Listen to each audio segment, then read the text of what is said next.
Hi guys, good morning, good afternoon, good evening. कैसे हैं सब लोग? आई होप आप सब अच्छे होंगे। आपकी पढ़ाई बहुत ज़बरदस्त तरीके से ज़ोरों शोरों से चल रही होगी, राइट?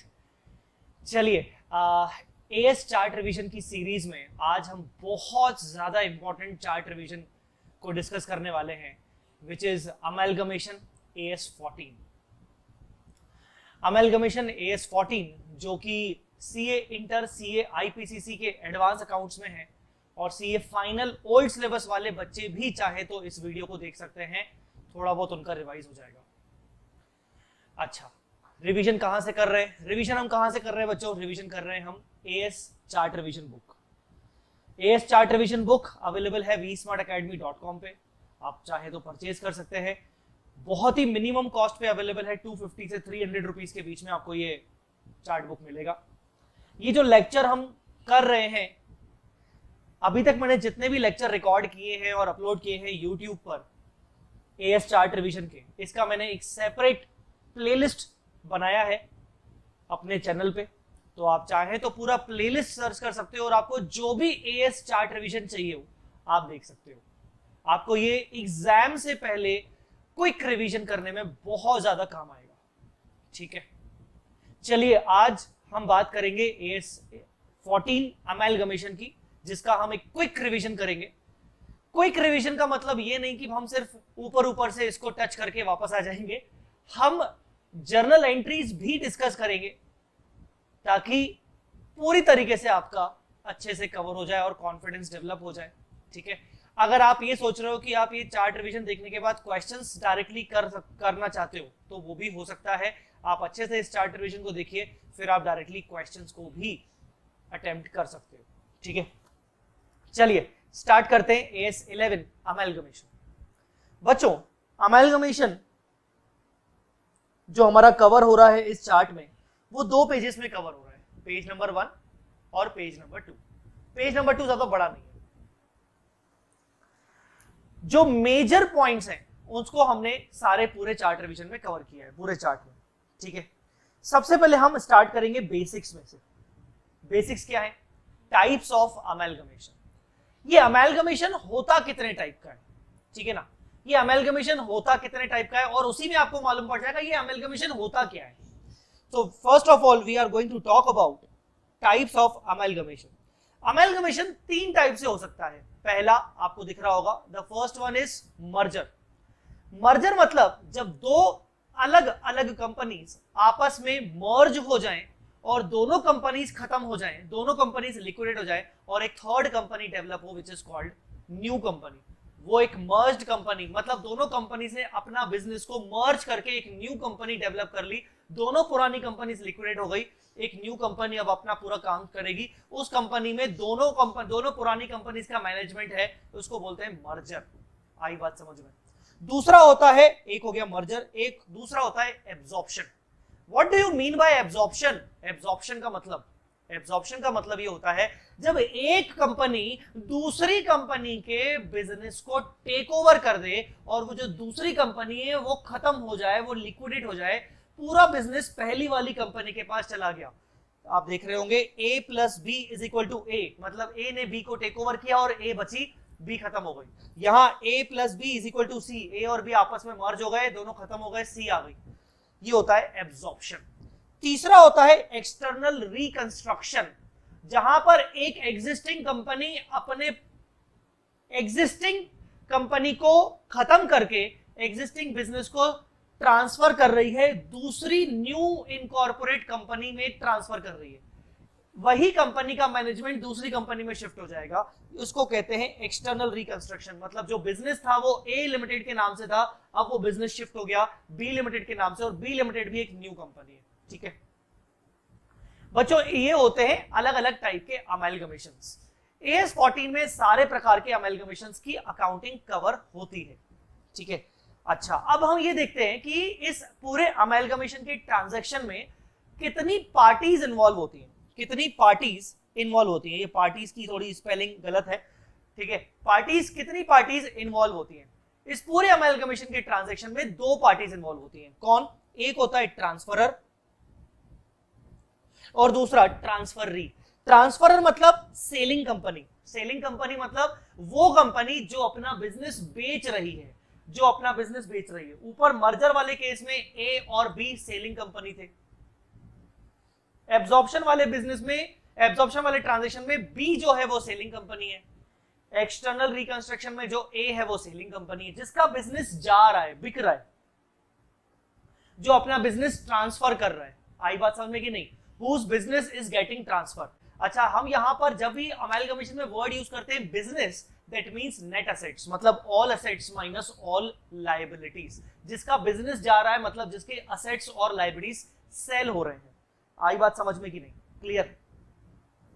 और दूसरी कंपनी होती है बायर कंपनी, जिसको अपन बोलेंगे ट्रांसफर री मतलब जिसके पास बिजनेस आया, जिसने बिजनेस को टेक ओवर किया, जिसके पास बिजनेस को शिफ्ट किया गया, जिसके पास नेट एसेट्स आए, बिजनेस मतलब नेट एसेट्स, ठीक है, उसको बोलते हैं बायर, बाइंग द बिजनेस। आई बात समझ में? And here business means net assets. Clear बेटा?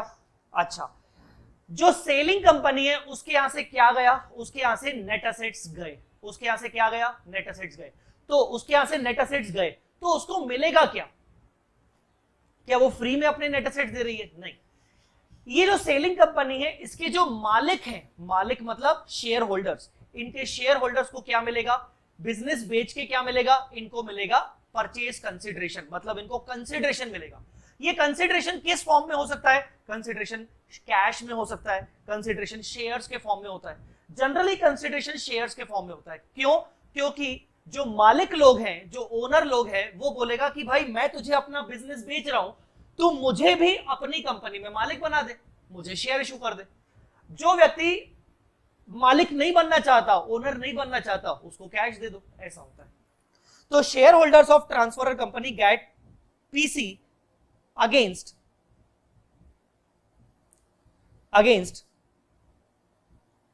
Transfer of net assets. आई बात समझ में? सो नेट एसेट्स ट्रांसफर करने के बदले में उनको क्या मिलता है? नेट एसेट ट्रांसफर करने के बदले में उनको मिलता है पीसी। यहीं पर जो बाइंग कंपनी है, हम बाइंग कंपनी अब वर्ड नहीं बोलेंगे, हम बोलेंगे ट्रांसफर ट्रांसफरर। ट्रांसफर मतलब बाइंग कंपनी, ट्रांसफरर मतलब सेलिंग कंपनी। यहीं पर जो ट्रांसफर कंपनी है उसको क्या मिलता है? नेट एसेट्स, और वो क्या पे करता है? पीसी। अच्छा, ये बात याद रखने की जरूरी है कि जो AS 14 में अकाउंटिंग बताई गई है, अकाउंटिंग ट्रीटमेंट बताया गया अमेलगमेशन का, वो सिर्फ और सिर्फ अप्लाई होता है ट्रांसफर कंपनी की बुक्स ऑफ अकाउंट्स में। तो AS 14 अप्लाइज हियर। इसके अलावा transfer company gets net assets against payment of consideration. Consideration के पेमेंट के अगेंस्ट आपको नेट एसेट्स मिल जाते हैं। आई बात समझ में? तो बच्चों ये था एक बेसिक पॉइंट। अच्छा, यहां पर मैंने कुछ शॉर्टकट्स यूज किए हैं। मैं जब ट्री बोलूंगा तो ट्री मतलब ट्रांसफर री, तो TREE लिख दिया मैंने शॉर्ट फॉर्म। और जब मैं ट्रर बोलूंगा TROR, जहां ट्रर लिखा होगा मतलब ट्रांसफर रर TROR, तो ट्रांसफर ट्रांसफरर। ठीक है। अच्छा, ये था बेसिक्स आपके अमेलगमेशन का। अब मुद्दे पे आते हैं। अभी हमने देखा कि अल्टीमेटली यहां पर होता क्या है, अमेलगमेशन एक ऐसा ट्रांजेक्शन जहां पर लेन देन होती है। क्या लेन देन? नेट एसेट्स और पीसी की लेन देन होती है। मैं आपसे नेट एसेट्स ले रहा हूं, मतलब मैं आपसे आपका बिजनेस ले रहा हूं, उसके बदले मैं आपके शेयर होल्डर्स को पीसी दूंगा। कंपनी को पीसी नहीं मिलेगा, शेयर होल्डर्स को पीसी मिलेगा। तो यहां पर लेन देन होती है नेट एसेट्स और पीसी की। इसका मतलब सिंपल सी बात है, कॉमन सेंस है, जिस चीज की लेन देन होती है उसी चीज की तो अकाउंटिंग होगी। जो ट्रांसफर कंपनी है किस चीज की अकाउंटिंग करेगी? असेट्स आया उसके पास, लायबिलिटीज आया उसके पास, मतलब बिजनेस आया, तो वो बिजनेस खरीदने की अकाउंटिंग करेगी और वो पीसी को डिस्चार्ज करने की अकाउंटिंग करेगी। आई बात समझ में? सर AS 14 ट्रांसफर के ऊपर एप्लीकेबल है, तो ट्रांसफरर कंपनी का क्या होगा? बेसिकली ट्रांसफरर कंपनी अपना बिजनेस बंद करेगी, अपना बिजनेस क्लोज करेगी। तो असेट्स को क्लोज करना होगा रियलाइजेशन में, लायबिलिटीज को क्लोज करना होगा रियलाइजेशन में। मैं आपको इसी वीडियो में बताऊंगा। चलिए, अब क्योंकि पीसी की बात चल रही है तो पीसी की बात है तो बहुत इंपॉर्टेंट, क्योंकि जब भी अमेलगमेशन का क्वेश्चन आता है, अच्छा ये बात आपको सबको पता होनी चाहिए कि अमेलगमेशन का क्वेश्चन तो आना ही आना है बॉस, कुछ भी हो जाए। आईपीसीसी ओल्ड सिलेबस चाहे इंटर न्यू सिलेबस हो, आपका अमेलगमेशन का 15 मार्क्स का ऑन एन एवरेज क्वेश्चन तो आएगा ही आएगा, ठीक है, फाइनल में भी आता है। और अगर अमेलगमेशन का क्वेश्चन आया तो डेफिनेटली आपको उसमें परचेज कंसीडरेशन निकालना पड़ेगा। अब ये परचेज कंसीडरेशन कैसे निकालते हैं, ठीक है ना। परचेज कंसीडरेशन निकालने के दो तरीके होते हैं, method 1 exchange ratio method, method 2 net assets method. अब ये दोनों मेथड डिपेंड करता है कि कब कब अप्लाई हो सकते हैं। जो पहला मेथड है एक्सचेंज रेशियो मेथड, वो हम जनरली तब यूज करते हैं जब हमें ये क्वेश्चन पढ़ के ये समझ में आ रहा है कि सारे के सारे एसेट और सारे के सारे लायबिलिटीज को टेक ओवर किया गया है। कौन सी वैल्यू पे टेक ओवर किया है it doesn't matter, book value पे किया गया है, मार्केट वैल्यू पे किया है, उससे मतलब नहीं है। सो पहला जो मेथड है exchange ratio method, when to use, कब यूज करना है, when all assets and all liabilities are taken over, the important is all, जब सारे के सारे असेट लायबिलिटीज टेक ओवर किए जाए।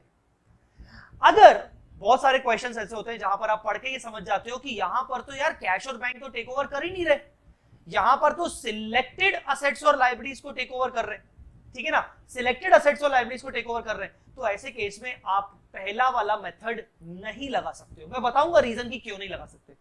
ऐसे केस में आप सेकंड मेथड लगाओगे which is called net asset method. आइए पहले सेकंड मेथड पढ़ते हैं। व्हेन ओनली सिलेक्टेड और specific asset liabilities are taken over, not all, जब सारे के सारे असेट लायबिलिटी टेक ओवर नहीं हो रहे। कैसे पीसी निकलेगा जब सारे के सारे असेट लायबिलिटी टेकन ओवर नहीं हो रहे? सिंपल, आप एक शॉपिंग मॉल में गए, क्या जब आप शॉपिंग मॉल में शॉपिंग करने जाते हो तो क्या आप पूरे मॉल को खरीदने जाते हो? नहीं। आप किसको खरीदने जाते हो? आप कुछ सिलेक्टेड आइटम, सिलेक्टेड प्रोडक्ट्स को खरीदने जाते हो। तो जब आप उस सिलेक्टेड आइटम्स और प्रोडक्ट्स को अपनी कार्ट में डालते हो, आप उसका बिलिंग करवाते हो, एक एक आइटम को उठा के उसकी बिलिंग होती है। सिंपल, यहां पर भी सिलेक्टेड असेट लायबिलिटी उठाए रहे, तो जो जो असेट लायबिलिटी टेक ओवर कर रहे हैं उसकी वैल्यू निकाल के एडलेस कर दो। एडलेस मतलब ऑल असेट्स जितनी भी टेक ओवर हुई उसकी मार्केट प्राइस, एमपी मतलब market price, minus liabilities assume, जितनी भी आपने लायबिलिटीज ले ली, लायबिलिटी टेक ओवर नहीं होती, लायबिलिटी अज्यूम होती है, क्योंकि लायबिलिटी कोई टेक ओवर करने वाली चीज नहीं है, लायबिलिटी कोई टेंजिबल चीज नहीं है। तेरी लायबिलिटी थी, अब वो मेरी हो गई, मैंने अज्यूम कर ली, ऐसा होता है। तो असेट्स मेरे हो गए, लायबिलिटीज कुछ कुछ मेरे हो गए, पर सिलेक्टेड, तो नेट निकाल लिया, वो आ गया आपका पीसी। तो ये तो बहुत ही इजी मेथड है। बस ये इजी मेथड कब यूज होगा? जब सारे के सारे एसेट लायबिलिटीज टेक ओवर नहीं होंगे। अब मैक्सिमम क्वेश्चंस आपको ऐसे मिलते हैं जहां पर सारे के सारे असेट्स और लायबिलिटीज टेक ओवर हो रहे हैं। एक बात मैं आपको बता दूं इंपॉर्टेंट, हालांकि हम आगे पढ़ने वाले थे पर मैं पहले ही रिपीट कर दूं, पीसी का ताल्लुक, पीसी का रिलेशन अमेलगमेशन के मेथड से नहीं होगा। Amalgamation in the nature of merger, amalgamation in the nature of purchase. आपने दो सुने होंगे, मैं अभी आपको पढ़ाऊंगा आगे। आप कौन सा मेथड यूज कर रहे हो, इन the nature of purchase, in the nature of merger, उससे कोई मतलब नहीं है। पीसी का रिलेशन, पीसी कैलकुलेट करने का रिलेशन उससे नहीं होगा। मतलब मेरा कहने का, जहां मैंने लिखा है व्हेन टू यूज, जैसे मैंने ये फर्स्ट मेथड लिखा है when all assets liabilities are taken over, इसका मतलब ये नहीं हुआ कि मुझे हमेशा in the nature of merger ही लगाना है, ऐसा नहीं है। In the nature of purchase में भी हम सारे असेट्स लायबिलिटीज टेक ओवर करते हैं, ठीक है।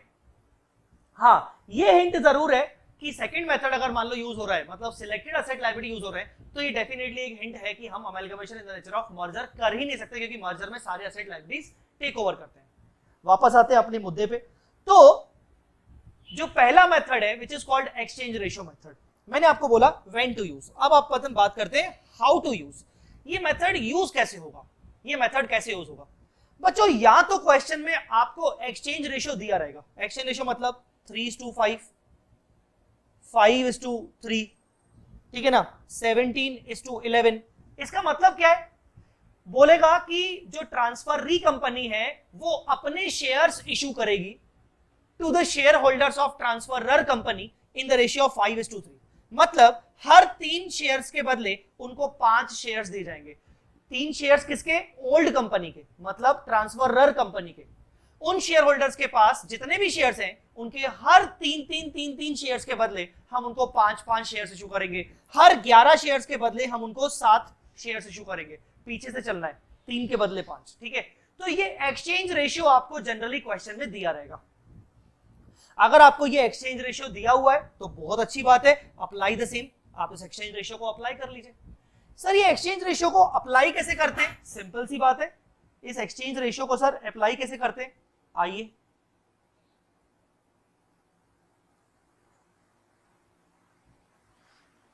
अप्लाई करते हैं। एक्सचेंज रेशियो को अप्लाई करने का तरीका होता है number of shares of transferor, transferor के टोटल कितने शेयर्स हैं into exchange ratio.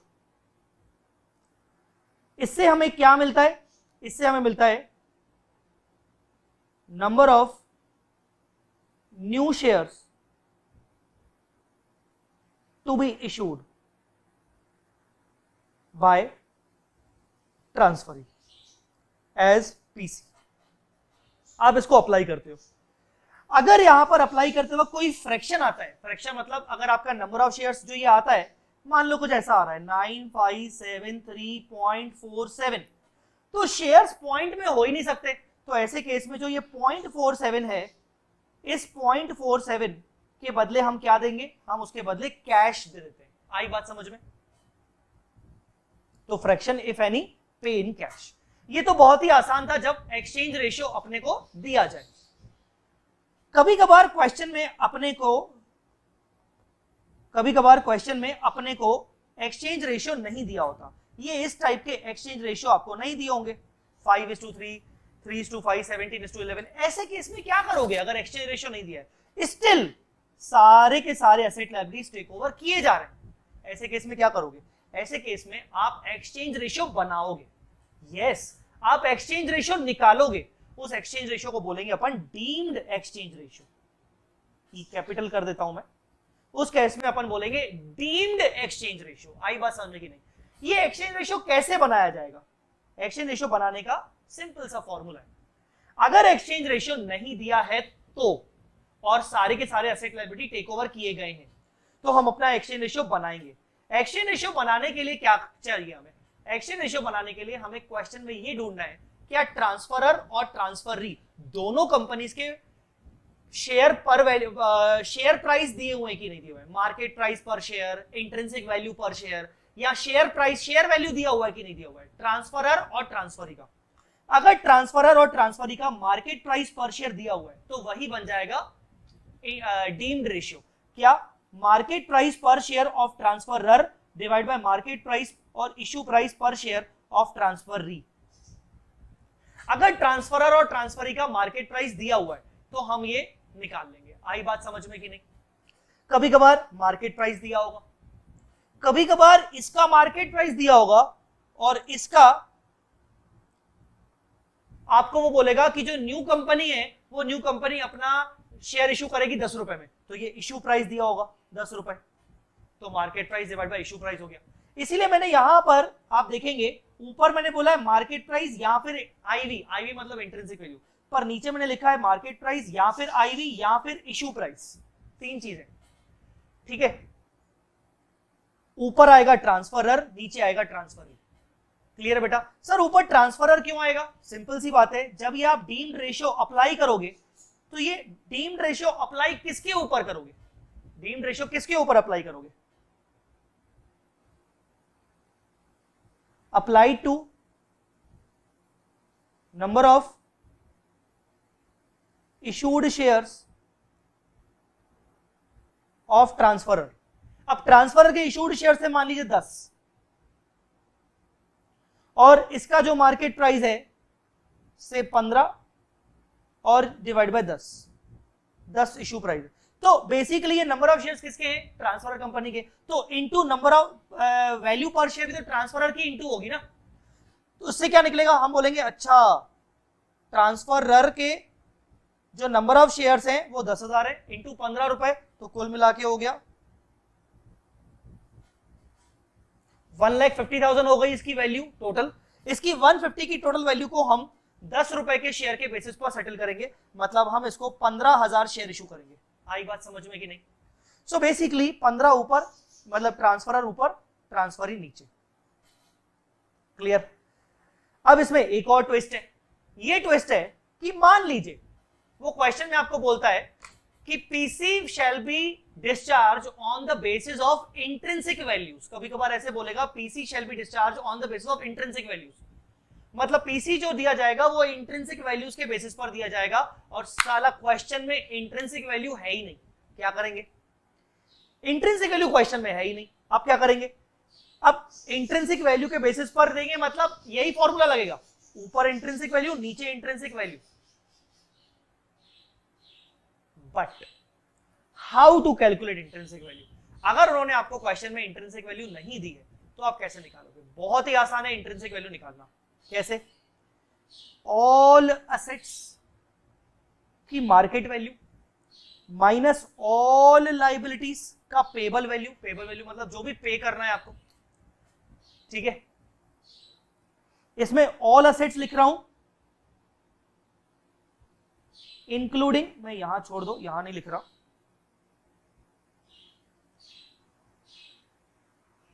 Including unrecorded assets oblique liabilities. अगर क्वेश्चन में वो आपको कुछ अनरिकॉर्डेड असेट दे रहा है ट्रांसफरर या ट्रांसफर कंपनी के, कि ना एक ऐसी असेट थी जिसको अभी तक हमने बुक्स में दिखाई नहीं है, लाइबिलिटी थी जिसको अभी पे करना है पर बुक्स में नहीं दिख रहा है, तो आप उनको भी जोड़ दोगे। तो all asset minus all liabilities minus PC to preference share holders. Sir ये क्या है? एक्चुअली देखो पीसी मिलता किसको है? PC is discharged. पीसी किसको डिस्चार्ज होता है? पीसी डिस्चार्ज होता है शेयर होल्डर्स को। कौन से share holders? Equity share holders और preference share holders, transferor company के। अब मुद्दा यह है कि पीसी जो डिस्चार्ज होता है ट्रांसफरर कंपनी के इक्विटी और प्रेफरेंस वालों को, तो जो हम इंट्रिंसिक वैल्यू निकालते हैं वो सिर्फ और सिर्फ इक्विटी लोगों के पॉइंट ऑफ व्यू से निकालते हैं। जो हम इंट्रिंसिक वैल्यू निकालते हैं वो सिर्फ इक्विटी शेयर होल्डर्स के पॉइंट ऑफ व्यू से निकलती है। आप जानते हो इंट्रिंसिक वैल्यू का मतलब क्या होता है? इंट्रिंसिक वैल्यू का मतलब होता है अगर कंपनी को आज ही झूठ मूठ में बंद कर दिया जाए, सारे एसेट्स बेचने पड़ेंगे, कितना पैसा मिलेगा, और सारी लायबिलिटीज को सेटल कर देंगे और उसके बाद प्रेफरेंस शेयर होल्डर्स को भी सेटल कर देंगे, तो अंत में हर इक्विटी शेयर होल्डर की झोली में कितना कितना आएगा। तो यही वो फॉर्मूला है कि अगर सारे एसेट बेच दिए जाए, माइनस सारी लायबिलिटीज को पे ऑफ कर दिया जाए, माइनस प्रेफरेंस शेयर होल्डर्स को भी दे दिया जाए। अब यहां पर अगर प्रेफरेंस होल्डर्स को दिया जाएगा तो कितना दिया जाएगा? उनको उनका पीसी के बराबर दिया जाएगा, क्योंकि उनका पीसी फिक्स हो चुका होगा अगर क्वेश्चन में प्रेफरेंशियल कैपिटल होगा तो इससे क्या आ जाएगा? इससे आ जाएगा नेट एसेट वैल्यू। क्या आ जाएगा? Net asset value divided by number of equity share करेंगे तो ये आ जाएगा हमें इंट्रिंसिक वैल्यू। और ये इंट्रिंसिक वैल्यू हम अप्लाई करेंगे डीम्ड एक्सचेंज रेशियो में, और हमें इस तरीके से उसको अप्लाई करना है, हमारा पीसी हमें निकल आएगा। ये बहुत ही इंपॉर्टेंट पॉइंट था, how to calculate PC. I hope आपको ये पॉइंट समझ में आया हो।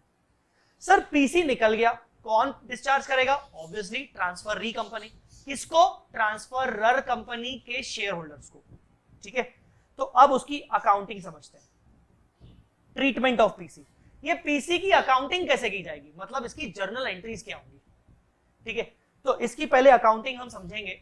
जो ट्रांसफरर कंपनी है, मतलब जो सेलिंग कंपनी है, वो क्या बोलेगी? देखो सेलिंग कंपनी को पीसी मिलेगा। सर आपने तो बोला कि सेलिंग कंपनी को नहीं मिलेगा, सेलिंग कंपनी के शेयर होल्डर्स को मिलेगा। एक्चुअली सेलिंग कंपनी को पीसी मिलेगा और वो पीसी अपने शेयर होल्डर्स को डिस्ट्रीब्यूट कर दिए जाएंगे, ठीक है। तो सेलिंग कंपनी क्या एंट्री के पास करेगी? टेक्निकली सेलिंग कंपनी की बुक्स ऑफ अकाउंट्स क्लोज हो रही है, तो उसने अपनी असेट्स को रियलाइजेशन में क्लोज कर दिया होगा, उसने एंट्री की होगी रियलाइजेशन टू असेट्स, पहली एंट्री। अरे यार, और दूसरी एंट्री लायबिलिटीज टू रियलाइजेशन, मतलब उसने सारे असेट्स और सारे लायबिलिटीज कहां ट्रांसफर कर दिए? एक कॉमन अकाउंट में ट्रांसफर कर दिए, नोन एज रियलाइजेशन अकाउंट। मतलब रियलाइजेशन अकाउंट एक पूल बन गया जिसमें असेट्स और लायबिलिटीज चले गए। तो बेसिकली उसके बदले में हमें क्या मिल रहा है? पीसी। तो उस पीसी को भी हम रियलाइजेशन में ही डालेंगे ताकि हमें नेट फायदा या नुकसान मिल जाए। तो इसीलिए ट्रांसफर कंपनी पीसी की एंट्री क्या करेगी? Transfer account debit to realisation account, ये एंट्री कितने से होगी? ये एंट्री पीसी वैल्यू से होगी। मतलब ट्रांसफर री कंपनी अकाउंट डेबिट, वो बोले वो पहले पीसी को ड्यू कर रही है, मतलब मुझे पीसी मिलेगा किससे? ट्रांसफर री से, तो ट्रांसफर ही बन गया मेरा डेटर टू रियलाइजेशन। ठीक है, चलो भाई मिलेगा। फिर अब पीसी मिल गया, पीसी के फॉर्म में क्या क्या मिला? हो सकता है इक्विटी शेयर्स मिले ट्रांसफर ही कंपनी के, प्रेफरेंस शेयर्स मिले ट्रांसफर ही कंपनी के, डिबेंचर्स मिले ट्रांसफर ही कंपनी के, कैश मिला, तो equity shares in transferee company account, preference shares in transferee company account, cash account और debentures account to transferee company account. PC receive हो गया। देखिए पहले हम बोल रहे थे मुझे पीसी मिलेगा, ड्यू की एंट्री पास करनी थी रियलाइजेशन के थ्रू।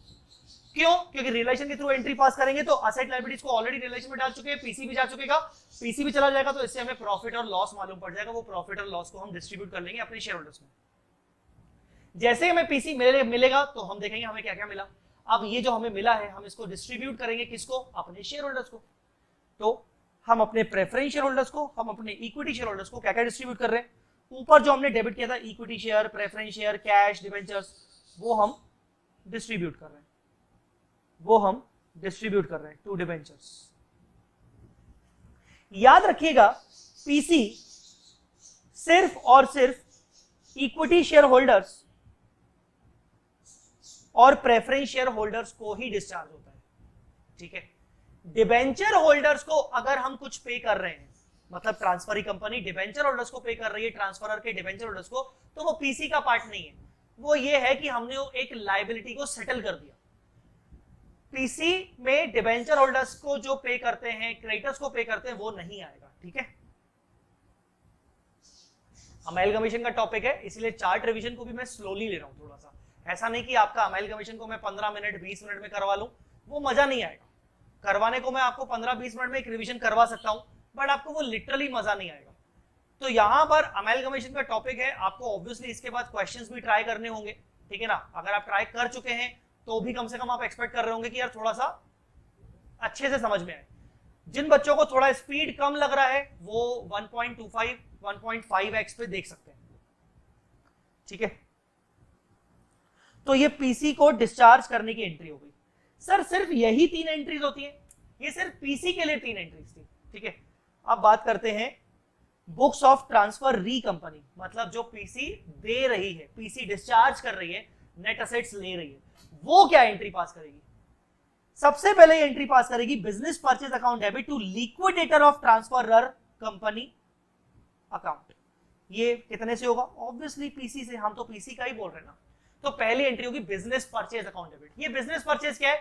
टोटल बिजनेस की वैल्यू, हमारा टोटल बिजनेस आया, इसमें मशीन आया, plant machinery, furniture fixtures, land and building, tangible assets, intangible assets, whatever, इसमें सब कुछ जुड़ा हुआ है बिजनेस परचेज को। अगली एंट्री में हम इसको खोलते हैं, तो पहले हमें पीसी हमें देना है, तो उसकी हमने ड्यू की एंट्री पास की कि हमारा business purchase to liquidator of transferor company. Liquidator क्यों? क्योंकि ट्रांसफर कंपनी बंद हो रही तो उसके लिक्विडेटर को अपॉइंट किया गया होगा। अब एक सेकेंड एंट्री पास की जाती है जहां पर असेट्स को रिकॉर्ड किया जाता है। मैं वो एंट्री यहां पर मैंने नहीं की है क्योंकि हम यहां पर सिर्फ पीसी का अकाउंटिंग पढ़ रहे हैं। वो जो एंट्री है वो मैं आपको इसी वीडियो में आगे बताऊंगा। लिक्विडेटर को अकाउंट को डेबिट करते हैं, और हमने क्या क्या दिया? हमने इक्विटी शेयर कैपिटल इशू किया, प्रेफरेंस शेयर कैपिटल इशू किया, हो सकता है सिक्योरिटी प्रीमियम पे इशू किया, हमने कैश दिया, हमने डिबेंचर दिया, व्हाटएवर।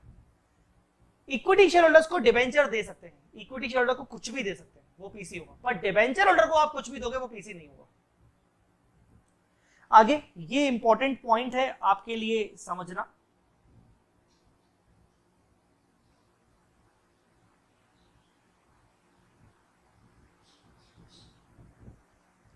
क्या है सर?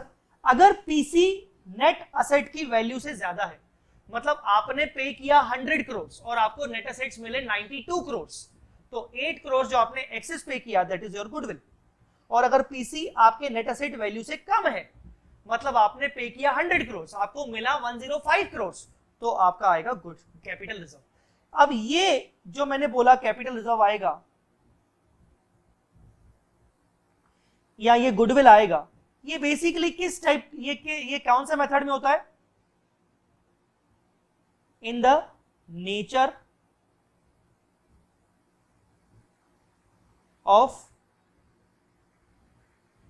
परचेज।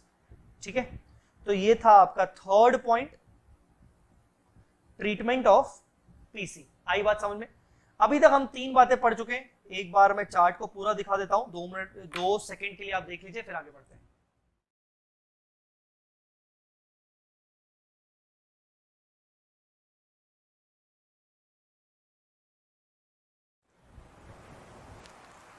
ओके, सो अब अभी तक आपको समझ में आया होगा। ठीक है, मैं आगे बढ़ रहा हूं। नाउ जैसा मैंने आपको बताया था कि AS14 अप्लाई होता है सिर्फ ट्रांसफर री कंपनी की बुक्स में, तो हम बात करेंगे डिटेल में ट्रांसफरी कंपनी की बुक्स के बारे में। ट्रांसफरी कंपनी की बुक्स जहां पर AS14 अप्लाई होता है, यहां AS14 कहता है कि अकाउंटिंग करने के लिए ट्रांसफर री कंपनी को पहले यह देखना पड़ेगा कि उसका जो अमेलगमेशन है वो कौन सा नेचर ऑफ अमेलगमेशन है। क्या ये इन द नेचर ऑफ मर्जर है या फिर ये इन द नेचर ऑफ परचेज है। आइए देखते हैं इन द नेचर ऑफ मर्जर को। सबसे पहले हम हमेशा in the nature of merger समझेंगे, फिर इन द नेचर ऑफ परचेज समझेंगे। AS14 ने इन द नेचर ऑफ मर्जर के लिए 5 कंडीशंस बताई हैं। कंडीशन नंबर 1, 2, 3, 4, 5, और ये कहा है कि ये पांचों के पांचों conditions, all conditions must be fulfilled. अगर ये पांचों के पांचों कंडीशन फुलफिल होते हैं तो ये माना जाएगा कि जो ट्रांजैक्शन हुआ है ट्रांसफर और ट्रांसफरी के बीच में अमेलगमेशन का, वो ट्रांजैक्शन का जो नेचर है वो मर्जर का नेचर है। आइए कौन सी कंडीशंस है। पहली condition, all assets and liabilities must be taken over. क्या सारे के सारे एसेट्स और लायबिलिटीज को टेक ओवर किया गया है? कोई भी एसेट लायबिलिटी नहीं छोड़ा गया। ठीक है, एट सेम बुक वैल्यू। आप अगर सारे के सारे एसेट लायबिलिटीज को टेक ओवर करते हो और आप रिकॉर्ड करोगे सेम बुक वैल्यू पे, एट सेम बुक वैल्यू मतलब यहां पर बात चल रही है रिकॉर्डिंग की। अगर आप उनको रिकॉर्ड करोगे सेम बुक वैल्यूज पे, मतलब आप असेट्स को टेक ओवर करके लाए, आप रिकॉर्ड करोगे सेम बुक वैल्यू पे। सेम बुक वैल्यू मतलब जो बुक वैल्यू ऑलरेडी, जो value already transferor company book में एग्जिस्ट कर रही थी, सेम वैल्यू पे अगर आप उसको रिकॉर्ड कर रहे हो, लायबिलिटी को भी सेम वैल्यू पे रिकॉर्ड कर रहे हो, तो सेकंड कंडीशन मानी जाएगी कि फुलफिल हुई। Third most important condition, merger की थर्ड कंडीशन कहती है कि minimum 90% of the equity share holders of transferor company, transferor company जिसके बिजनेस को हम टेक ओवर कर रहे हैं, उसके 90% of share holders, minimum 90% share holders का कंसेंट आपको मिल जाना चाहिए इस अमेलगमेशन के लिए। मतलब वो हां कर दें कि ठीक है हम इस अमेलगमेशन के लिए रेडी हैं, 90% ऑफ इक्विटी शेयर होल्डर्स। पर इसमें याद ये रखना कि ये 90% ऑफ एक्सटर्नल देखना है, एक्सटर्नल इक्विटी शेयर होल्डर्स देखना है। ये एक्सटर्नल इक्विटी शेयर होल्डर्स देखना है मतलब अब मान लीजिए कि ट्रांसफर री कंपनी ने ही ट्रांसफरर कंपनी के कुछ शेयर्स परचेज किए हुए, तो वो तो खुद इंटरनल हो गया, वो तो मना करेगा कि नहीं, करेगा ही नहीं कि अमेलगमेशन मत करो, वो तो खुद ही टेक ओवर कर रहा है। तो उसके शेयर्स को हटाकर बाकी जो आउटसाइड शेयर होल्डर्स है उसका 90% ऑफ शेयर होल्डर्स का एग्री होना जरूरी है इस अमेलगमेशन के लिए। चौथा condition, PC must be discharge only in the form of equity shares. ये बहुत ज्यादा जरूरी है कि अगर आप amalgamation in the nature of merger के हिसाब से अकाउंटिंग करना चाहते हो तो आपने पीसी कैसे दिया है ये देख लो। आप पीसी कैसे दे रहे हो, पीसी डिस्चार्ज कैसे कर रहे हो, क्या कैश में डिस्चार्ज कर रहे हो, क्या डिबेंचर्स दे रहे हो, प्रेफरेंशियल दे रहे हो, ये सब कर रहे हो तो ये मर्जर नहीं मान सकते। पीसी सिर्फ और सिर्फ इक्विटी शेयर्स के फॉर्म में देना पड़ेगा। हाँ, फ्रैक्शंस अगर हो रहे हैं तो फ्रैक्शंस को कैश में डिस्चार्ज कर सकते हैं, वो चलेगा। बाकी पीसी आप पूरा का पूरा इक्विटी के फॉर्म में दोगे। Last but not the least, जो बिजनेस आप टेक ओवर करके लाए हो, जिसका बिजनेस आपने टेक ओवर किया है, उस बिजनेस को आप कंटिन्यू करोगे, ऐसा आपका इंटेंशन है क्या? ऐसा नहीं कि आपने सामने वाले के बिजनेस को टेक ओवर कर लिया, उसको पीसी दे दिया, आपने उसके एसेट लायबिलिटीज अपने बिजनेस में यूज कर ली, उसके बिजनेस को आप कंटिन्यू कर ही नहीं रहे हो, उसका बिजनेस बंद कर दिया, खत्म कर दिया। नहीं, ये इन द नेचर ऑफ मर्जर नहीं हो सकता है।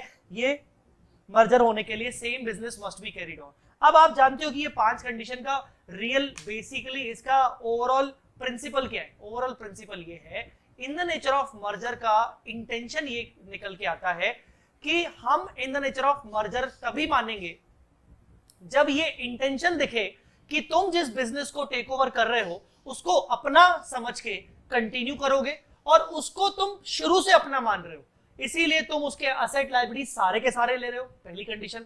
उसके सारे के सारे एसेट लायबिलिटीज को सेम बुक वैल्यू पे रिकॉर्ड कर रहे हो क्योंकि वो तुम्हारे ही है, तो तुम क्या उसको मार्केट वैल्यू पे रिकॉर्ड कर रहे हो।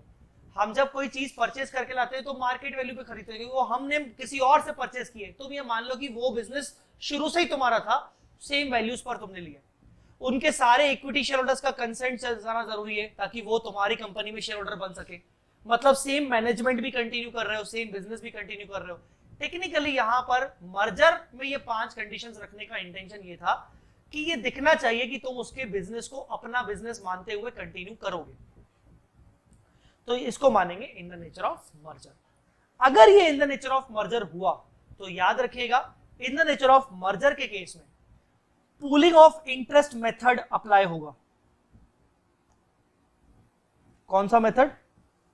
Pooling of interest method. और पूलिंग ऑफ इंटरेस्ट मेथड कहता है कि आप जब भी पीसी डिस्चार्ज करोगे तो उसको कंपेयर करोगे जो भी आपने नेट एसेट्स लिए, आपने तो सारे नेट एसेट्स लिए, और आप उसके ट्रांसफर कंपनी के सारे रिजर्व्स को भी मेंटेन करोगे। ट्रांसफर कंपनी की बुक्स में जनरल रिजर्व दिख रहा है, P&L दिख रहा है, कैपिटल रिजर्व दिख रहा है, रिवोल्यूशन रिजर्व दिख रहा है, सिक्योरिटी प्रीमियम दिख रहा है, स्टैट्यूटरी रिजर्व्स दिख रहे हैं, मतलब इन्वेस्टमेंट अलाउंस रिजर्व, प्रॉफिट और एक्सपोर्ट प्रॉफिट रिजर्व, व्हाटएवर जो भी रिजर्व दिख रहे हैं, सीआरआर दिख रहा है, डीआरआर दिख रहा है, आप सारे के सारे रिजर्व्स को मेंटेन करोगे।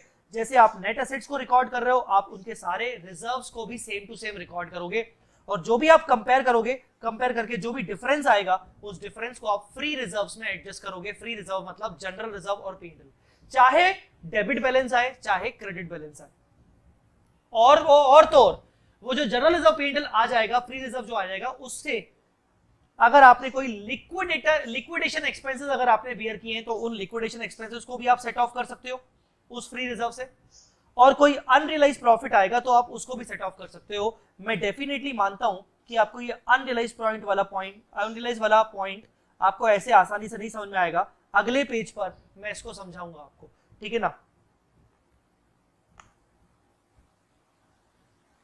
नेक्स्ट पेज,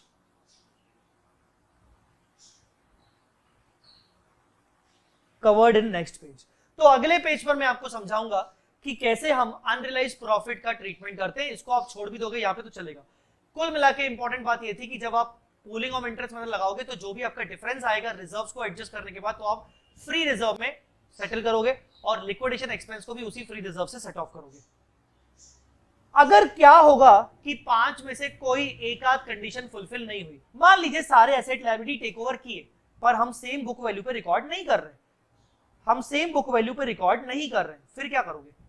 आप मार्केट वैल्यू पे रिकॉर्ड कर रहे हो, या आपने मार्केट वैल्यू पे भी रिकॉर्ड नहीं किया, सेम बुक वैल्यू पे रिकॉर्ड किया, पर आपने मान लीजिए आपने पीसी सिर्फ इक्विटी शेयर के फॉर्म में नहीं दिया, आपने पीसी कैश में भी दे दिया। ऐसे केस में नहीं माना जाएगा कि आपका मर्जर हुआ है, माना जाएगा कि आपका in the nature of purchase है। क्या लिखा है? When there is no merger then it is a purchase nature. Purchase nature मतलब आपने साफ साफ उस कंपनी को टेक ओवर किया है, आपको कोई मतलब नहीं कि उसके शेयर होल्डर्स मेरी कंपनी में आके बने, उसका मैनेजमेंट मेरे साथ आके बने, आप तो पूरा अपनी धाक जमाना चाहते हो उस कंपनी के ऊपर, अपना डोमिनेशन दिखाना चाहते हो और आप अपना बस फायदा देख रहे हो। मर्जर में बल्कि ये होता है कि तेरा और मेरा दोनों का फायदा हो, मिलके काम करेंगे, ना तू नुकसान में आए ना मैं नुकसान में आऊं। इसीलिए मर्जर के केस में हम बुक वैल्यू पे रिकॉर्ड करते हैं और जो डिफरेंस आता है वो डिफरेंस भी हम फ्री रिजर्व में सेटल करते हैं। जबकि परचेज नेचर में ऐसा कुछ नहीं होता, परचेज नेचर में सीधा सीधा अक्वायरिंग कंपनी मतलब ट्रांसफरी कंपनी अपना फायदा देखती है। परचेज कंपनी में क्या बोला गया है, और hint how to check purchase nature. पहला, asset liabilities may be taken over at market value. अगर एसेट लायबिलिटीज को मार्केट वैल्यू पे टेक ओवर किया गया, या एक आध एसेट के बारे में भी बोला गया कि हम तो इसको मार्केट वैल्यू पे रिकॉर्ड करेंगे, समझ जाना कि ये मर्जर नहीं लग सकता। Only partial asset liabilities may be taken over. अगर वो साफ साफ बोल रहा है कि कुछ सिलेक्टेड एसेट्स को ही वो ले रहा है, लायबिलिटीज को ही वो अज्यूम कर रहा है, समझ जाना मर्जर मेथड नहीं लग सकता। पर इसका मतलब ये भी नहीं है कि अगर वो सारे के सारे एसेट लायबिलिटीज को ले रहा है तो मर्जर ही लगेगा।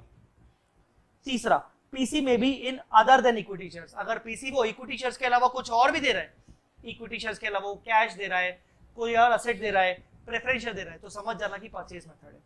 अगर परचेज मेथड है तो पीसी को आप कंपेयर करोगे नेट असेट से, यहां पर रिजर्व्स नहीं लिए जाएंगे, यहां पर ट्रांसफरर कंपनी के रिजर्व्स मेंटेन नहीं किए जाएंगे। क्यों? क्योंकि हमने तो उसके बिजनेस को टेक ओवर किया है, उसका बिजनेस मतलब नेट असेट्स।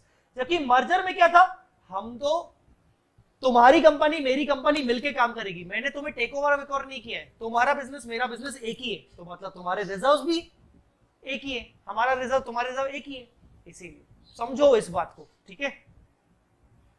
तो यहां जो भी डिफरेंस आएगा वो फायदे नुकसान के फॉर्म में हम गुडविल कैपिटल रिजर्व में बुक करेंगे, ठीक है।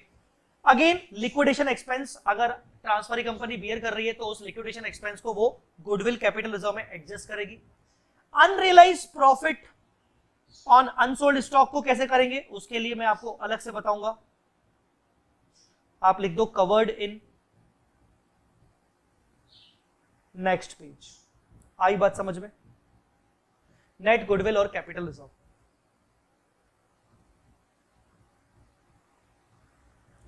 भाई साहब इतना क्लियर हुआ कि नहीं? So this was books of transferee company. हम डिटेल्ड में रिवीजन कर रहे हैं, ये रिवीजन कोई ऐसा रिवीजन नहीं है जहां पर 15 मिनट में, 20 मिनट में, 25 मिनट में आपको एक समरी बता दी जाए और बोल दिया जाए लो बेटा इन 25 मिनट्स आपका अमेलगमेशन हो गया। नहीं नहीं नहीं नहीं, नहीं ऐसा नहीं, ये चैप्टर ही ऐसा नहीं है। ये चैप्टर आपका एग्जाम में 16 मार्क्स का से 15 से 20 मार्क्स का आ सकता है, ठीक है ना। जो एट प्रेजेंट जिस टाइम पे मैं ये लेक्चर ले रहा हूं ना, उस टाइम पे इंस्टीट्यूट ने नवंबर 20 के लिए एमटीपी रिलीज कर दिया है एडवांस अकाउंट्स का। आज ही, आज का लेक्चर लेने का मेरा डेट है 14 अक्टूबर और 14 अक्टूबर को एडवांस अकाउंट्स का एमटीपी रिलीज हो गया। मैं उसके ऊपर सेपरेट वीडियो निकालूंगा। एमटीपी में मैंने आज चेक किया तो उन्होंने अमेलगमेशन पे 2 क्वेश्चन पूछे हैं, एक 16 मार्क्स का या 15 मार्क्स का और एक दूसरा 4 या 5 मार्क्स का, difference between pooling of interest method and purchase method, ठीक है, मतलब in the nature of merger और in the nature of purchase. तो 20 मार्क्स कवर किए। 20 मार्क्स के लिए यार 15-20 मिनट की क्विक रिवीजन सही नहीं है, ठीक है। चलिए, तो ये वाला था आपका बुक्स ऑफ ट्रांसफरी कंपनी। अगले पेज पे जो पॉइंट्स हैं वो बिल्कुल ही लाइट पॉइंट्स हैं, ज्यादा कोई हार्ड नहीं है, ठीक है। आते हैं अपन सबसे पहले रिजर्व्स पे। हम बात करेंगे रिजर्व्स पे, जो अभी हम बात कर चुके हैं बेसिकली कि ट्रांसफरर कंपनी के रिजर्व्स का क्या क्या होगा। अगर परचेज मेथड होगा तो हमें उसके रिजर्व से कोई मतलब नहीं है, नहीं नहीं नहीं नहीं, नहीं। हमें उसके सिर्फ असेट से मतलब है, हमें लायबिलिटी से मतलब है। तो ignore all reserves except statutory reserve. हाँ, पर कभी कभार ऐसा होता है हम उसके रिजर्व्स को टेक ओवर नहीं करना चाहते, हमें क्या मतलब उसके रिजर्व से, पर कभी कभार एक लीगल रिक्वायरमेंट होती है कि अगर हमने उसके कुछ स्टैट्यूटरी रिजर्व जैसे investment allowance reserve, export profit reserve, जो उसने किसी एक्ट या इनकम टैक्स की रिक्वायरमेंट को फुलफिल करने के लिए बनाए थे, हमें उसको मेंटेन करना पड़ेगा, नहीं तो दिक्कत हो सकती है। मान लीजिए इनकम टैक्स डिपार्टमेंट ने ट्रांसफरर कंपनी को बोला था कि ये तुझे रिजर्व को 8 साल तक मेंटेन करना है, चौथे साल के बाद ही हमने उसको उसके बिजनेस को टेक ओवर कर लिया। 4 साल तक तो मेंटेन किया, उसके बाद का क्या? अगर मैंने मेंटेन नहीं किया तो जो उसको पिछले 4 सालों में इनकम टैक्स के बेनिफिट्स मिले वो छीन लिए जाएंगे, वो रिवर्स हो जाएंगे, और रिवर्स होंगे तो साला मेरा नुकसान है क्योंकि वो कंपनी तो बंद हो रही है। तो ये नुकसान मेरा ना हो इसीलिए हम उसके स्टैट्यूटरी रिजर्व्स को मेंटेन करना पड़ता है। और एक नोशनल एंट्री, नोशनल मतलब ऐसे ही झूठी मूठी एंट्री पास करनी पड़ती है, which is called amalgamation adjustment reserve, amalgamation adjustment reserve debit to statutory reserve. ये क्या है? ये अमेलगमेशन एडजस्टमेंट रिजर्व एक फर्जी अकाउंट है, ये नोशनल अकाउंट है। आप इन दोनों को कहां दिखाते हो? आप इन दोनों को बैलेंस शीट में कुछ ऐसे दिखाओगे, रिजर्व्स एंड सरप्लस बनाओगे और आप ऐसा दिखाओगे अमेलगमेशन एडजस्टमेंट रिजर्व, ये माइनस में आ जाएगा 100, और ये स्टैट्यूटरी रिजर्व मान लो कोई भी था, इन्वेस्टमेंट अलाउंस रिजर्व, ये 100। मतलब सर ये तो इसका तो कुछ मतलब ही नहीं हुआ, तो कट हो रहा है, बिल्कुल, पर आपका प्रेजेंटेशन ऐसा दिखेगा, मतलब आप नेगेटिव में ही सही पर दिखाओगे आप ऐसे बैलेंस शीट में, ठीक है। परचेज मेथड में जहां तक बात है पूलिंग ऑफ इंटरेस्ट मेथड मतलब मर्जर में, वहां तो हमने बोल दिया कि भाई तू, तेरा बिजनेस मेरा बिजनेस एक ही है, ले आ, सब ले आ, सब ले आ भाई, हम सबका इकट्ठा है, मिलके करेंगे, टेंशन मत ले। तो सारे रिजर्व्स तो हम वैसे भी रिकॉर्ड करते हैं, maintain all reserves, statutory reserves, other reserves, तो अलग से वो अमेलगमेशन एडजस्टमेंट रिजर्व करने की एंट्री की जरूरत ही नहीं है। Any difference will be adjusted in free reserve. मैंने आपको बताया पिछले पेज पे कि जब हम पीसी और नेट एसेट्स मार्जिन और रिजर्व्स को हम कंपेयर करते हैं तो जो भी डिफरेंस आएगा वो फ्री रिजर्व में एडजस्ट करते हैं। सर ये स्टैट्यूटरी रिजर्व्स जनरली कौन कौन से होते हैं? ये 4-5 नाम याद रख लीजिए। Investment allowance reserve, export profit reserve, revenue reserve, T development fund, एक और याद आ रहा है शिपिंग रिजर्व। ये सारे आपके स्टैट्यूटरी रिजर्व्स हैं। सर हम सब मेंटेन करते हैं, हाँ हम बेटा सिक्योरिटी प्रीमियम अकाउंट को भी ले आएंगे, हम रीवैल्यूएशन रिजर्व को भी ले आएंगे, हम कैपिटल रिजर्व को भी ले आएंगे। अरे कुछ नहीं छोड़ेंगे हम तो, सीआरआर, हम तो डीआरआर, सबको ले आएंगे। आया समझ में कि नहीं? ठीक है सर, चलिए बस एक बार आप 2 मिनट का वापस से मैं आपको टाइम दे रहा हूं, 10-15 सेकंड का देख लीजिए।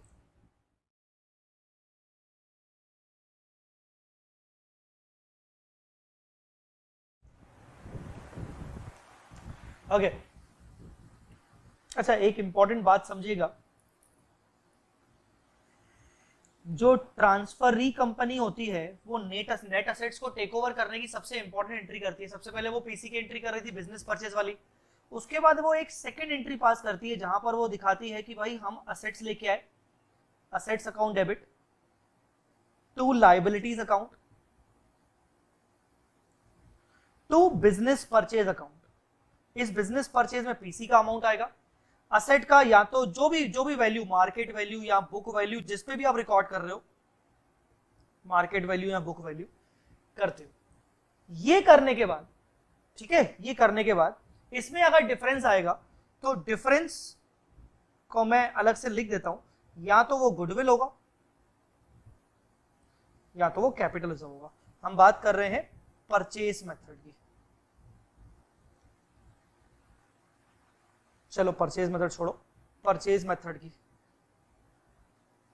और अगर मर्जर मेथड होगा तो टू रिजर्व्स भी आ जाएंगे और फिर डिफरेंस फ्री रिजर्व में एडजस्ट हो जाएगा।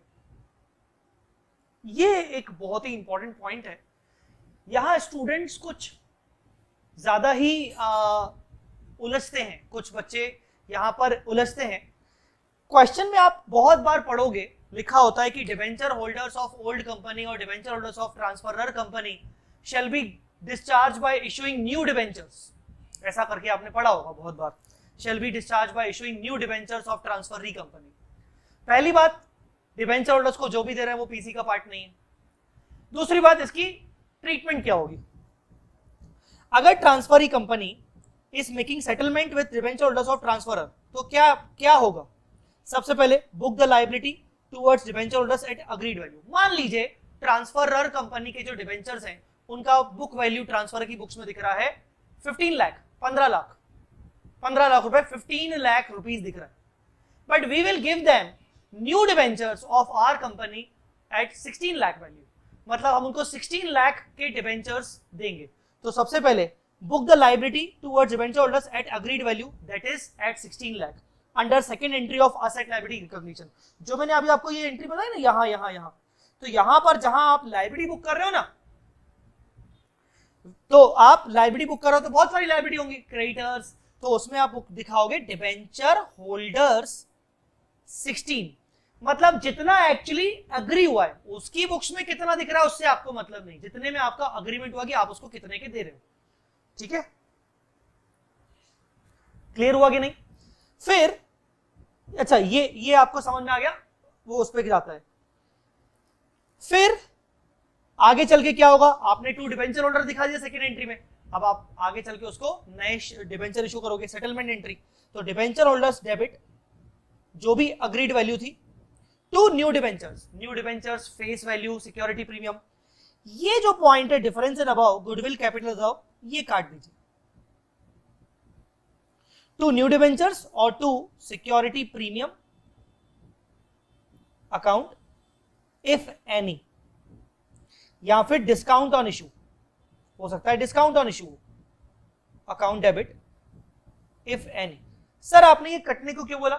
एक्चुअली मैंने अग्रीड वैल्यू आपको बोल दिया कि इधर ही आप सेकंड एंट्री में लिख दो, तो अगर आप यहां पर ही 16 लिख दोगे जबकि उसके 15 थे तो अपने आप जो 1 रुपया का जो फायदा है, 1 रुपये का जो 1 लाख रुपीज का जो फायदा नुकसान है, वो अपने आप गुडविल रिजर्व में, गुडविल कैपिटल रिजर्व में या फ्री रिजर्व में अपने आप यहाँ पर एडजस्ट हो जाएगा।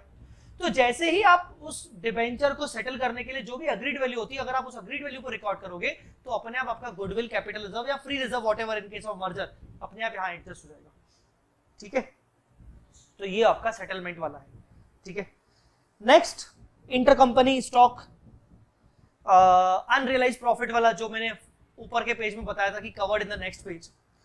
दो बातें हो सकती है, या तो ट्रांसफरर कंपनी ने ट्रांसफरी कंपनी को गुड्स बेचे थे पहले और अमेलगमेशन के टाइम पर ट्रांसफरी कंपनी के पास अनसोल्ड स्टॉक है जिसमें प्रॉफिट है ट्रांसफरर का, और इसका वाइज वर्सा, मतलब ट्रांसफरी ने गुड्स बेचे थे पहले ट्रांसफरर को और जब अमेलगमेशन कर रहे हैं तो अनसोल्ड स्टॉक ट्रांसफरर के पास है जिसमें प्रॉफिट है ट्रांसफरी का। तो आपको ये पहचानना पड़ेगा कि ट्रांजैक्शन कौन सा है, ट्रांजैक्शन कौन सा है। स्टॉक इन ट्रांसफर री बुक्स, ट्रांसफर री की बुक्स में स्टॉक है, ट्रांसफर री कंपनी मतलब जो न्यू कंपनी है जो AS14 अप्लाई कर रही है उसके पास स्टॉक रखा है, तो वो स्टॉक कहां से आया, ट्रांसफरर से। प्रॉफिट किसने कमाया, ट्रांसफरर ने। इसको हम अपस्ट्रीम ट्रांजैक्शन बोलते हैं। और stock in transferor book, transferor book, transferor कौन, ट्रांसफरर कौन, जिसकी कंपनी बंद हो रही है, उसके पास स्टॉक रखा हुआ है, किसका, ट्रांसफर री का। ट्रांसफर री ने प्रॉफिट अर्न किया और वही वो स्टॉक लेके आ रहा है। ठीक है, जब वो लेके आ रहा देख रहा है अरे यार इसमें तो प्रॉफिट मेरा है, तो ऐसे केस में क्या करेंगे, अल्टीमेटली उस स्टॉक में से आप प्रॉफिट हटाओगे। हम मान के चल रहे हैं कि प्रॉफिट होगा, लॉस भी हो सकता है। मैं यहां पर जितनी भी एंट्री की है मैंने वो प्रॉफिट के बेसिस पर की, लॉस होगा तो इसका रिवर्सल उल्टा एंट्री हो जाएगा, तो वो डाउनस्ट्रीम ट्रांजैक्शन होगा। अब ये अपस्ट्रीम डाउनस्ट्रीम ट्रांजैक्शन को कैसे समझना है आपको। मान लीजिए अपस्ट्रीम ट्रांजैक्शन है, अपस्ट्रीम ट्रांजैक्शन मतलब, अपस्ट्रीम ट्रांजैक्शन मतलब सर अपस्ट्रीम ट्रांजैक्शन का मतलब ये हुआ कि प्रॉफिट अर्न किया किसने,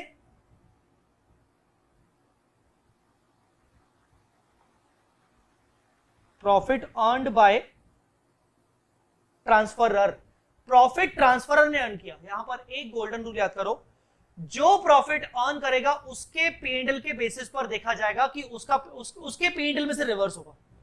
ठीक है ना, ऐसा कुछ सोचो। Profit earned bye transferor, upstream transaction है, अपस्ट्रीम ऊपर जा रहे हैं, ऊपर कौन बैठा है, जो कंपनी जिसने टेक ओवर किया, नीचे कौन बैठा है, जिस कंपनी को टेक ओवर किया गया।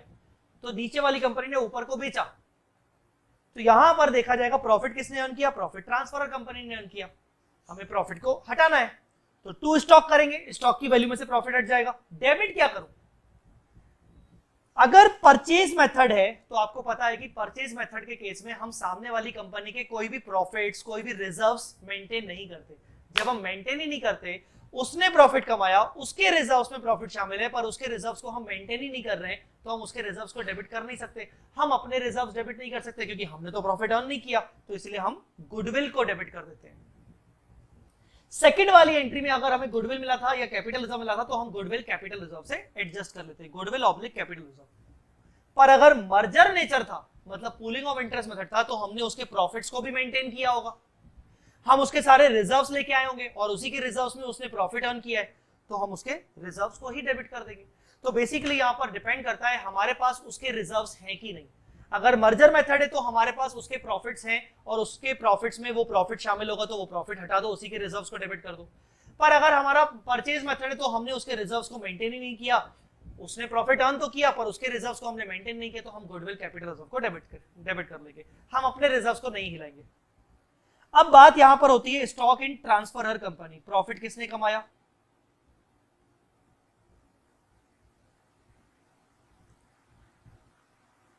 यहां तो दिक्कत ही नहीं है, यहां तो ट्रांसफर री कंपनी ने प्रॉफिट कमाया है और अकाउंटिंग भी वही कर रही है, उसने प्रॉफिट कमाया है ट्रांसफरी ने, तो ट्रांसफरी के ही रिजर्व्स में रखा होगा, और ट्रांसफरी के रिजर्व्स तो ट्रांसफरी के पास ही होते हैं ना, वो टेक ओवर करने की जरूरत ही नहीं पड़ती, वो तो हमारे रिजर्व है ना, हम तो दूसरे कंपनी को टेक ओवर कर रहे हैं। तो ऐसे केस में general reserve debit to stock, चाहे मर्जर मेथड हो चाहे परचेज मेथड हो, सीधी बात है ना, वो तो मेरे पास प्रॉफिट मैंने कमाया है, मेरे पास प्रॉफिट है, मेरे रिजर्व्स में रखा हुआ है, टेक ओवर करने की तो बात ही नहीं आती। तो चाहे मर्जर मेथड हो, चाहे परचेज मेथड हो, चाहे पूलिंग ऑफ इंटरेस्ट हो, चाहे परचेज मेथड हो, हम हमेशा general reserve debit to stock करेंगे। ठीक है, तो ये इसका इंपैक्ट मैंने ऊपर क्यों कवर किया था आपको दिखेगा, आप देखो यहां पूलिंग ऑफ इंटरेस्ट मतलब में जनरल रिजर्व और P&L आया था, फिर हमने अनरियलाइज्ड प्रॉफिट ऑब्लिक लॉस हमने दिखाया, यहां पर प्लस माइनस कर रहे हैं क्योंकि जनरल रिजर्व से एडजस्ट होगा, और यहां पर भी हम दिखा रहे हैं plus minus unrealised profit oblique loss plus minus goodwill से सेटल होगा, क्योंकि ऊपर हम यहां उसका ट्रीटमेंट हम यहां पर देख चुके हैं कि देखो गुडविल से हो रहा है, वाकई में जनरल रिजर्व से हो रहा है, जनरल रिजर्व से हो रहा है, ठीक है। इसीलिए last but not the least, बहुत ही इजी है, ये सबको पता होगा, ट्रांसफरर कंपनी और ट्रांसफरी कंपनी दोनों की बैलेंस शीट में एक दूसरे से पैसा लेन देन दिख रहा है, रिसीवेबल एंड पेबल। एक दिखा रहा है मुझे लेना है दूसरे से और दूसरा दिखा रहा है मुझे लेना है पहले से। अमेलगमेशन के टाइम जब हम बैलेंस शीट बनाएंगे तो दोनों का रिसीवेबल पेबल हम दोनों का कट ऑफ कर देंगे। एक की बुक्स में दिख रहा है 100 रुपीज लेने हैं, दूसरे की बुक्स में दिख रहा है 100 रुपीज लेने हैं, तो दोनों 100 कट ऑफ हो जाएंगे। कभी कभार ऐसा हो सकता है कि एक दिखा रहा है 100 देना है, दूसरा दिखा रहा है 90 लेना है, तो डिफरेंस आ रहा है, तो वो हो सकता है डिफरेंस के बारे में आपको एडिशनल इन्फॉर्मेशन बताएगा कि वो डिफरेंस क्यों है। अकॉर्डिंगली आप उस एडिशनल इन्फॉर्मेशन के बेसिस पर रेक्टिफिकेशन करोगे और आप फिर सेट ऑफ करोगे। तो कुल मिला के आपको कुछ नहीं करना, बैलेंस शीट बनाते वक्त आपको रिसीवेबल्स और पेबल्स को, कॉमन डेट्स को सेट ऑफ करना है। Give opposite effect of the original entry, loans and payables आपके बुक्स में दिख रहे हैं, तो payables account debit to receivables account आपको करना है। पेबल्स का क्रेडिट बैलेंस था हमने डेबिट कर दिया, रिसीवेबल्स का डेबिट बैलेंस था हमने क्रेडिट कर दिया, दैट्स इट। तो इस तरीके से हमने देखा कि हमारा ये पूरा का पूरा चार्ट रिवीजन हमने कंप्लीट किया अमेलगमेशन का। गाइस चार्ट रिवीजन है ये, और मैं शुरू से बोलता आ रहा हूं, आप जितने भी चार्ट रिवीजन कर रहे हैं याद रहे, this can not be treated as an alternative to your main study.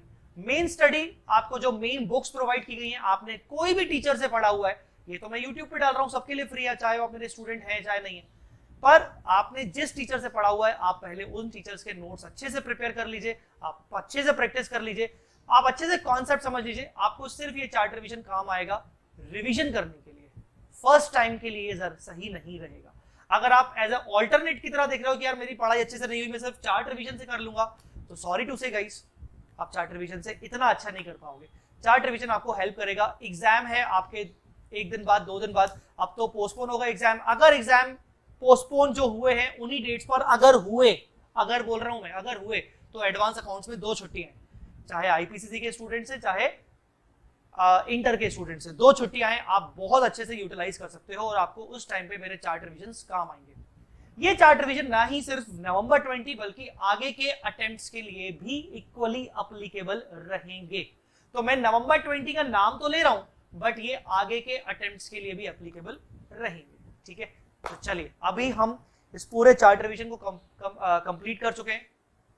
अगर आपको चार्ट रिवीजन अच्छे लगते हैं तो आप मुझे फीडबैक जरूर दीजिए, मुझे व्हाट्सएप करके फीडबैक दीजिए 7887788705 पे, आप यूट्यूब पे कमेंट पे फीडबैक दीजिए, ठीक है ना। टेलीग्राम ग्रुप और टेलीग्राम चैनल जो सीए इंटर वालों का है और फाइनल वालों का है, मैं उसकी लिंक इस वीडियो के डिस्क्रिप्शन में डाल दूंगा, आप वो भी ज्वाइन कर लीजिएगा ताकि आपको सबके अपडेट्स मिलते रहें। चलिए thank you so much guys, इसी के साथ मिलते हैं अगले चार्ट रिवीजन में। अभी के लिए इतना ही, बाय बाय, धन्यवाद, गुड नाइट, शब्बा खैर, ऑल द बेस्ट।